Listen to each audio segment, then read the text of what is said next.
മമ്മൂട്ടിയെ നായകനാക്കി മഹേഷ് നാരായണൻ സംവിധാനം ചെയ്യുന്ന സിനിമയുടെ ഷൂട്ട് പോസ്റ്റ്പോൺ ചെയ്തു പോയി എന്നാണ് അറിയാൻ കഴിയുന്നത്. നിലവിൽ സിനിമയുടെ ബഡ്ജറ്റ് ഇഷ്യൂ മൂലമാണ് സിനിമ പോസ്റ്റ്പോൺ ചെയ്തു പോവുക എന്നാണ് അപ്പോൾ റിപ്പോർട്ടുകൾ. മമ്മൂട്ടിയെ കൂടാതെ തന്നെ സുരേഷ് ഗോപി, ഫഹദ് ഫാസിൽ എന്നിവരൊക്കെയാണ് ഈ സിനിമയിൽ പ്രധാന വേഷത്തിലെത്തുന്നത്. മാരി സെൽവരാജിന്റെ സംവിധാനത്തിൽ ധ്രുവവിക്രം നായകനാവുന്ന സിനിമയാണല്ലോ ബൈസൺ എന്ന ചിത്രം. സിനിമയുടെ ഷൂട്ടെല്ലാം ഇപ്പോൾ നടന്നുകൊണ്ടിരിക്കുകയാണ്. സിനിമയുടെ ഷൂട്ട് ഇപ്പോൾ 70% കംപ്ലീറ്റ് ആയിരിക്കുകയാണ്.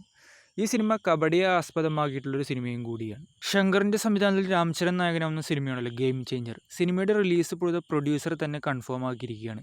സിനിമ ഇപ്പോഴത്തെ ഈ വർഷം ഡിസംബർ ക്രിസ്മസ് റിലീസായി എത്തിയേക്കുമെന്ന് ഇപ്പോൾ പ്രൊഡ്യൂസർ ദിൽരാജ് ഇപ്പോൾ കൺഫേം ആക്കിയിട്ടുണ്ട്. എന്തായാലും ഈ സിനിമ ശങ്കറിൻ്റെ വലിയൊരു കംബാക്ക് ആവുമെന്ന് പ്രതീക്ഷിക്കുക. മോഹൻലാലിനെ നായകനാക്കി നാഷണൽ അവാർഡ് വിന്നിംഗ് ഡയറക്ടറായ കൃഷാന്തിൻ്റെ ഒരു സിനിമ വരുന്നതായ റിപ്പോർട്ടുകൾ. കൃഷാന്ത് മുമ്പേ സംവിധാനം ചെയ്ത സിനിമ ആവ്യാസമോഹം എന്നൊരു സിനിമയും കൂടിയാണ്. കൂടാതെ തന്നെ ഈ സിനിമയുടെ ഡിസ്കഷൻ വർക്കുകൾ നടക്കുന്നുവെന്നും സിനിമ ഉടൻ ആരംഭിച്ചേക്കുമെന്നാണ് അറിയാൻ കഴിയുന്നത്. തുമ്പാട് സിനിമയുടെ സംവിധായകനായ റാഹി അനിൽ ബർവയുടെ അടുത്തൊരു സിനിമ വരുന്നു.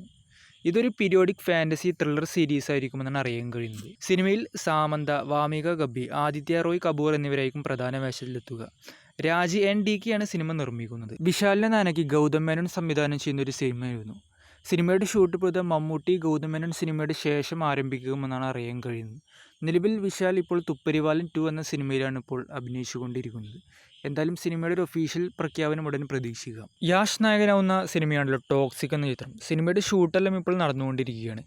ഇനി ഈ സിനിമയിൽ യാഷ് ജോയിൻ ചെയ്യുക സെപ്റ്റംബർ മാസവും കൂടിയായിരിക്കും. യാഷിനെ കൂടാതെ തന്നെ ഈ സിനിമയിൽ നയൻതാര, ഹുമ ഖുറൈശി, കിയാറ അഡ്വാനി എന്നിവരാണ് മറ്റുള്ള പ്രധാന വേഷത്തിലെത്തുന്നത്. നാനി നായകനാവുന്ന അടുത്തൊരു മാസ് ആക്ഷൻ ചിത്രമാണ് നാനി 33 എന്ന ചിത്രം. ഈ സിനിമ സംവിധാനം ചെയ്യുന്നത് ദസറ സിനിമയുടെ സംവിധായകനായ ശ്രീകാന്ത് ഒഡേലയും കൂടിയാണ്. സിനിമയിൽ ഇപ്പോഴത്തെ നായികയായി ബോളിവുഡ് ആക്ട്രസായ ജാൻവി കപൂർ എത്തിയേക്കുമെന്നാണ് റിപ്പോർട്ടുകൾ. സൂര്യ നായകനാവുന്ന അടുത്ത സിനിമയാണ് കൂട്ടുകാളി എന്ന ചിത്രം. സിനിമയുടെ റിലീസ് ഇപ്പോഴത്തെ അടുത്ത മാസം ഓഗസ്റ്റ് 23 ഉണ്ടായേക്കുമെന്നാണ് അറിയാൻ കഴിയുന്നത്. ഈ സിനിമ കുറച്ച് ഫിലിം ഫെസ്റ്റിവലെല്ലാം പങ്കെടുത്തൊരു സിനിമയും കൂടിയാണ്. സൂര്യയെ കൂടാതെ തന്നെ അന്നാബനാണ് സിനിമയിൽ നായികയായി എത്തുന്നത്. കൂടാതെ തന്നെ ഈ സിനിമ നിർമ്മിക്കുന്നത് നടനായ ശിവകാർത്തികേയൻ കൂടിയാണ്. ചിയാൻ വിക്രമിനെ നായകനാക്കി മകാമുനി മൗനഗുരു എന്ന സിനിമയുടെ സംവിധായകന്റെ ഒരു സിനിമ വരുന്നു. ഈ സിനിമ ചിയാൻ വിക്രമിന്റെ 63ാമത്തെ സിനിമയായിട്ടേക്കും എത്തുക എന്നാണ് അറിയാൻ കഴിയുന്നത്. നിലവിൽ ചിയാൻ വിക്രമിന്റെ പഴയ സിനിമയായ ധൂൾ എന്ന സിനിമയിലും അസിസ്റ്റന്റ് ഡയറക്ടറായി ഈ സംവിധായകൻ വർക്ക് ചെയ്തിട്ടും കൂടിയുണ്ട്. ധനുഷിന്റെ സംവിധാനത്തിന് അടുത്തതായി വരാനിരിക്കുന്ന സിനിമയാണല്ലോ മാത്യൂസ് ഒരു പ്രധാന വേഷത്തിൽ വരുന്ന ഒരു സിനിമ.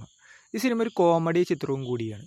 സിനിമയുടെ ഫസ്റ്റ് സിംഗിൾ ഇപ്പോൾ ധനുഷായിരിക്കും ആ ഗാനം ആലപിക്കുമെന്നാണ് അറിയാൻ കഴിയുന്നത്. സിനിമയുടെ ഒരു ഒഫീഷ്യൽ അനൗൺസ്മെന്റ് എല്ലാം ഉടൻ തന്നെ പ്രതീക്ഷിക്കുക. മിരുതൻ എന്ന സിനിമയ്ക്ക് ശേഷം ജയം രവിയും ശക്തി സുന്ദരരാജയും ഒന്നിക്കുന്ന ഒരു സിനിമ വരുന്നതായ റിപ്പോർട്ടുകൾ. ഈ സിനിമ ഇപ്പോഴത്തെ മിരുതൻ സിനിമയുടെ 2ാം ഭാഗമായിരിക്കുമെന്നാണ് അറിയാൻ കഴിയുന്നത്.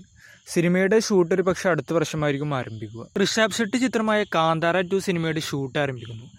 നിലവിൽ സിനിമയുടെ പ്രീ പ്രൊഡക്ഷൻ ജോലികൾ ഇപ്പോൾ നടന്നുകൊണ്ടിരിക്കുകയാണ്. സിനിമയുടെ ഷൂട്ട് ഇപ്പോൾ ഈ വർഷം ഒക്ടോബർ മാസം ആരംഭിച്ചേക്കുമെന്നാണ് അറിയാൻ കഴിയുന്നത്. ഋഷഭ് ഷെട്ടിയെ കൂടാതെ തന്നെ ജയറാമും സിനിമയിൽ ഒരു പ്രധാന വേഷത്തിലെത്തുന്നുണ്ട്. സിനിമയുടെ റിലീസെല്ലാം അടുത്ത വർഷം 2025 സമ്മർ റിലീസായിട്ടാണ് ടീം പ്ലാൻ ചെയ്യുന്നത്. ജവാൻ എന്ന സിനിമയ്ക്ക് ശേഷം ഷാറൂഖ് ഖാൻ നായകനാവുന്ന അടുത്ത സിനിമയാണല്ലോ കിങ് എന്ന ചിത്രം. സിനിമയിൽ ഇപ്പോഴത്തെ ഷാറൂഖ് ഖാൻ്റെ വില്ലനായി അഭിഷേക് ബച്ചനായിരിക്കും എത്തുക എന്നാണ് അറിയാൻ കഴിയുന്നത്.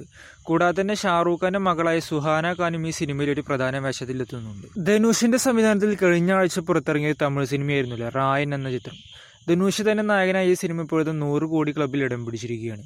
സിനിമയുടെ ബഡ്ജറ്റ് ഇപ്പോഴത്തെ 90-100 കോടിക്ക് അടുത്തുണ്ടെന്നാണ് അറിയാൻ കഴിയുന്നത്. രജനി നായകനാവുന്ന ചിത്രമാണല്ലോ വേട്ടയൻ. സിനിമയിൽ നായികയായി മഞ്ജു വാര്യറാണ് എത്തുന്നത്. ഇപ്പോൾ ഈ സിനിമയിൽ മഞ്ജു വാര്യരുടെ ക്യാരക്ടറിനെ കുറിച്ച് ഇപ്പോൾ മഞ്ജു വാര്യർ തന്നെ ഒരു കാര്യം ഇപ്പോൾ പറഞ്ഞിരിക്കുകയാണ്. സിനിമയിൽ രജനിയുടെ വൈഫിൻ്റെ റോളാണ് താൻ എത്തുക എന്നും കൂടാതെ തന്നെ ഈ സിനിമ ഒരു പക്ക രജനി സിനിമയായിരിക്കുമെന്നാണ് ഇപ്പോൾ മഞ്ജു വാര്യർ തന്നെ പറഞ്ഞിരിക്കുന്നത്. സൽമാൻ ഖാൻ ചിത്രമായ കിക്ക് സിനിമയുടെ 2ാം ഭാഗം വരുന്നു. സിനിമയുടെ സ്ക്രിപ്റ്റ് വർക്കെല്ലാം ഇപ്പോൾ നടന്നുകൊണ്ടിരിക്കുന്നു എന്നാണ് അറിയാൻ കഴിയുന്നത്. സിനിമയുടെ ഷൂട്ടെല്ലാം അടുത്ത വർഷമായിരിക്കും ആരംഭിക്കുക.